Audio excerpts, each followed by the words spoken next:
कल्पना कीजिए एक नई कंपनी है, टेक्सपार्क सॉल्यूशंस, बिल्कुल नहीं, और वो अपने एक खास सॉफ्टवेयर के लिए ट्रेडमार्क लेना चाहते हैं। लेकिन जब वो अप्लाई करते हैं तो एक चीज सामने आती है, आवेदन को एक निर्धारित तरीके से, मतलब प्रिस्क्राइब्ड मैनर में जमा करना होगा। ये सुनने में तो बड़ा सीधा सा लगता है ना, पर ये इतना जरूरी क्यों है?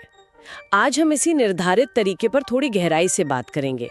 ये भारतीय ट्रेडमार्क सिस्टम का एक तरह से आधार है। हमारे पास ट्रेडमार्क आवेदन का निर्धारित तरीका लेख से कुछ जानकारी है, चलिए समझते हैं इसको। तो सबसे पहले ये ट्रेडमार्क एक्ट 1999 की धारा 18(1) में जो निर्धारित तरीका लिखा है, इसका असल में मतलब क्या है? हाँ, तो देखिए, इसका सीधा सा मतलब है वो खास फॉर्मेट, वो प्रक्रियाएं और शर्तें जो कानून और नियमों ने तय कर दी हैं। जैसे रजिस्ट्रेशन के लिए आवेदन वो आमतौर पर फॉर्म TM-A में ही देना होता है। अच्छा, TM-A फॉर्म। जी, और इसमें वो फीस का स्ट्रक्चर भी शामिल है, मतलब फिजिकल फाइलिंग की फीस अलग, ऑनलाइन की अलग। हाँ, आजकल तो ऑनलाइन ही ज्यादा होता है। बिल्कुल, और ये फीस हर एक गुड्स या सर्विस क्लास के लिए देनी पड़ती है। हाँ, वो जो 45 क्लासेस है, 1 से 34 गुड्स के लिए और बाकी सर्विसेज के लिए। सही कहा, 1 से 34 वस्तुओं के लिए और 35 से 45 सेवाओं के लिए। ये जो पूरा मानकीकरण है ना, इससे रजिस्ट्रार को आसानी होती है, वो एक सिस्टम से सारे एप्लीकेशन प्रोसेस कर पाते हैं। समझ गई। तो ये एक तरह का स्टैंडर्ड टेम्पलेट हो गया ताकि सब कुछ व्यवस्थित रहे। पर रजिस्ट्रार इसका इस्तेमाल ठीक से कैसे करते हैं? क्या वो इस बेसिस पर एप्लीकेशन रिजेक्ट भी कर सकते हैं? हाँ बिल्कुल, रजिस्ट्रार यही देखते हैं कि ये जो निर्धारित तरीके हैं उनका पालन हुआ है या नहीं। ये धारा 18(4) में साफ लिखा है। और अगर कोई एप्लीकेशन रिजेक्ट होती है या मान लीजिए कुछ शर्तों के साथ एक्सेप्ट होती है, तो रजिस्ट्रार को लिखित में वजह बतानी पड़ती है। ये धारा 18(5) कहती है। अच्छा, वजह बताना जरूरी है। जी हाँ, बिल्कुल। यहाँ एक दिलचस्प केस भी है, यूनियन ऑफ इंडिया बना मल्होत्रा बुक डिपो वाला। ओह, क्या हुआ था उसमें? उसमें दिल्ली हाईकोर्ट ने ये बात साफ की कि आप निर्धारित प्रक्रिया अपनाए बिना ट्रेडमार्क नहीं हटा सकते। मल्होत्रा बुक डिपो का ट्रेडमार्क था MBD। हाँ, जाना माना नाम है MBD तो। जी, तो उनका ट्रेडमार्क बिना सही नोटिस दिए, मतलब जो फॉर्म O3 होता है रिन्यूअल और रेस्टोरेशन प्रोसेस के लिए, वो दिए बिना ही हटा दिया गया था। अरे, तो कोर्ट ने कहा ये गलत है। इससे यही पता चलता है कि रजिस्ट्री को भी, मतलब अथॉरिटी को भी इसी निर्धारित तरीके से चलना होता है। कानून सबके लिए बराबर है। ये तो बहुत जरूरी बात है कि नियम सिर्फ अप्लाई करने वालों के लिए नहीं, रजिस्ट्री के लिए भी हैं। इससे कानूनी निश्चितता बनी रहती है। पर कभी-कभी ऐसा नहीं लगता कि ये जो मानकीकरण है, ये सख्ती, ये थोड़ी रुकावट भी डाल सकती है? मतलब कोई बहुत ही अनोखा केस हो तो? देखिए, आपका सवाल बहुत महत्वपूर्ण है। ये जो मानकीकरण है, इसका मुख्य उद्देश्य तो यही है कि ट्रेडमार्क कानून मजबूत हो और मालिकों को बेहतर सुरक्षा मिले। धारा 18(1) में जो निर्धारित तरीका अनिवार्य किया गया ना, वो इसीलिए है ताकि एप्लीकेशन जमा करने में एक रूपता रहे।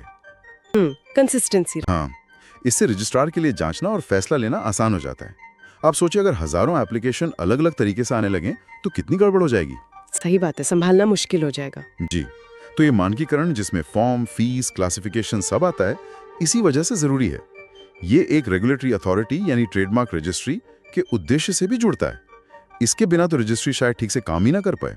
लेकिन हाँ, जैसा आपने कहा, हर स्टैंडर्ड सिस्टम में लचीलेपन की थोड़ी कमी का रिश्ता तो रहता ही है। बिल्कुल। तो ये सब जानकारी से जो लोग ट्रेडमार्क फाइल करने की सोच रहे हैं, उनके लिए प्रैक्टिकल मतलब क्या निकलता है? कोई ऐसी आम गलतियां हैं जिनसे उन्हें बचना चाहिए? हाँ बिल्कुल, प्रैक्टिकली देखें तो सबसे जरूरी है सही एप्लीकेशन फॉर्म चुनना और उसे ध्यान से भरना। जैसे हमने कहा, फॉर्म TMA। ठीक है। फिर जो लागू फीस है उसकी सही कैलकुलेशन करना और पेमेंट करना। याद रखना है कि ये हर क्लास के लिए अलग होती है और फाइलिंग मोड ऑनलाइन या फिजिकल के हिसाब से भी। हाँ, फीस का ध्यान रखने बहुत जरूरी है। और तीसरी सबसे अहम बात, वस्तुओं या सेवाओं का सही क्लासिफिकेशन, ये बहुत जरूरी है। यहीं पर लोग अक्सर गलती कर देते होंगे, है ना? बिल्कुल, एक आम गलती यही है कि लोग अपने प्रोडक्ट्स या सर्विसेज को गलत क्लास में डाल देते हैं।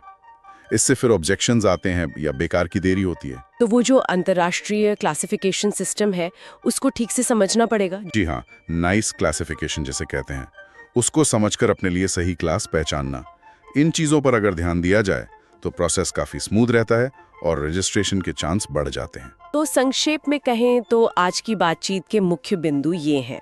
पहला, ये जो निर्धारित तरीका या मानकीकरण है, ये ट्रेडमार्क सिस्टम में एफिशिएंसी और कंसिस्टेंसी के लिए बहुत जरूरी है। हाँ जी। दूसरा, इस प्रक्रिया का ध्यान से पालन करने से देरी और रिजेक्शन का खतरा कम होता है। सही। और तीसरा, ये सिर्फ आवेदकों के लिए नहीं बल्कि रजिस्ट्री के लिए भी कानूनी निश्चितता लाता है, जिससे पूरा सिस्टम ठीक से चल पाता है। बिल्कुल सही कहा आपने। और अंत में एक सोचने वाली बात छोड़ जाते हैं, ये जो निर्धारित तरीका है, ये लगता तो बस एक प्रोसीजरल चीज है ना, लेकिन ये असल में एडमिनिस्ट्रेटिव एफिशिएंसी और कानूनी निष्पक्षता के बीच एक गहरे संतुलन को दिखाता है। और ये एक सवाल खड़ा करता है कि सिर्फ नियमों का पालन करने और प्रक्रिया को आसान बनाने के अलावा क्या ये स्ट्रक्चर्ड तरीका आखिर में उन ब्रांड्स की क्वालिटी और नेचर को भी किसी तरह प्रभावित करता है जो रजिस्टर और प्रोटेक्ट होते हैं?